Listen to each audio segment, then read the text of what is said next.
Kau muncul bukan sebagai sosok yang mereka kenal dulu, tapi sebagai seseorang yang terlihat sangat berbeda. Wajahmu tenang, sorot matamu dalam. Nada suaramu stabil, tidak lagi terburu-buru. Kau berbicara dengan penuh jeda, seolah setiap kalimatmu diisi oleh pengalaman ribuan luka yang tak pernah mereka tahu. Dan dari situ mereka sadar bahwa kau telah berubah, bukan menjadi orang baru, tapi menjadi dirimu yang sebenarnya.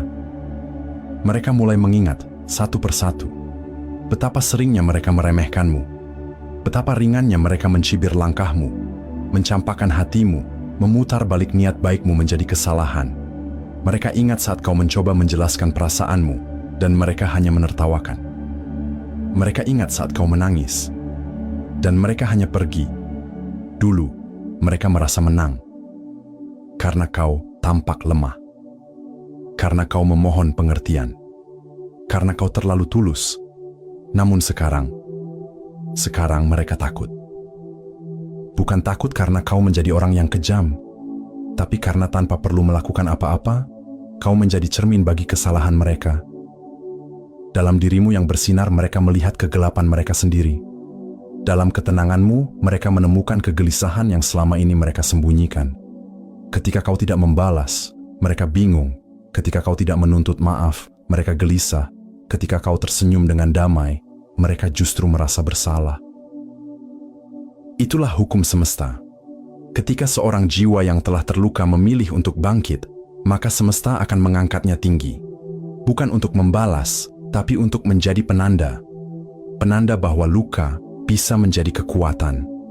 Bahwa hancur bukanlah akhir, tapi gerbang menuju kelahiran kembali. Kau telah lahir kembali, sahabat mata jiwa. Bukan secara fisik, tapi secara batin. Kau menjadi pribadi yang tak lagi mencari tempat di hati orang lain. Karena kau telah menemukan rumah di dalam dirimu sendiri. Mereka melihatmu sekarang, dan mereka tahu bahwa semua kata-kata mereka dulu kini tak lagi berlaku. Karena kau bukan lagi versi yang mereka kenal. Kau telah melewati badai yang mereka bahkan tak sanggup bayangkan. Dan badai itu tidak mematahkanmu, justru memurnikanmu. Yang dulu kau tangisi, kini menjadi bahan bakar langkahmu. Yang dulu kau perjuangkan, kini tidak lagi penting. Yang dulu kau kejar, kini justru datang dengan sendirinya. Dan saat mereka mencoba kembali, saat mereka datang dengan wajah yang pura-pura tak bersalah, kau tak marah, kau juga tak menyambut. Kau hanya tersenyum dan melangkah pelan. Karena hatimu sudah penuh, bukan kosong seperti dulu. Itulah yang membuat mereka takut. Kau tidak butuh mereka lagi. Kau sudah selesai dengan mereka. Dan kau tidak menyimpan dendam sedikit pun. Karena tidak ada yang lebih menakutkan bagi orang yang pernah menyakitimu, selain menyadari bahwa kau telah sembuh tanpa mereka, bahwa luka yang mereka buat tidak lagi menyisakan bekas, bahwa ketidakhadiran mereka tidak lagi mengurangi apapun dari hidupmu. Bahkan, luka dari mereka justru membuatmu menjadi sosok yang jauh lebih utuh dari sebelumnya. Dan itulah momen ketika cahaya dalam dirimu mulai menyilaukan, bukan karena ia menyakiti, tapi karena ia mengingatkan.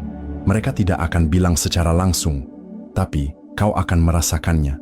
Sikap mereka berubah. Nada bicara mereka melembut. Tatapan mata mereka lebih rendah. Karena jauh di dalam hati mereka, ada suara kecil yang berkata, "Aku salah terhadapnya." Tapi kau tak butuh itu, karena pengakuan dari mereka tidak akan menambah nilai pada jiwamu yang telah tumbuh. Kau tidak lagi hidup untuk membuktikan siapa dirimu. Kau hanya hidup untuk menjadi dirimu sepenuhnya. Dan ketika kau berada di titik itu, maka semua bentuk balas dendam tak lagi punya tempat. Kau telah terlalu tinggi untuk membalas rendahnya perilaku orang lain. Kau tidak ingin mereka menderita. Tapi jika karma datang, kau tahu, itu adalah proses kehidupan. Dan kau pun tak akan menertawai mereka seperti mereka dulu menertawakanmu. Karena jiwamu telah belajar bahwa kasih sayang bukan untuk mereka yang baik saja, tetapi juga untuk mereka yang belum sadar. Dan kadang, keheninganmu adalah bentuk pendidikan spiritual paling tajam yang pernah mereka rasakan. Karena bukan teriakan yang membuat seseorang sadar, tapi kehadiran diam seorang jiwa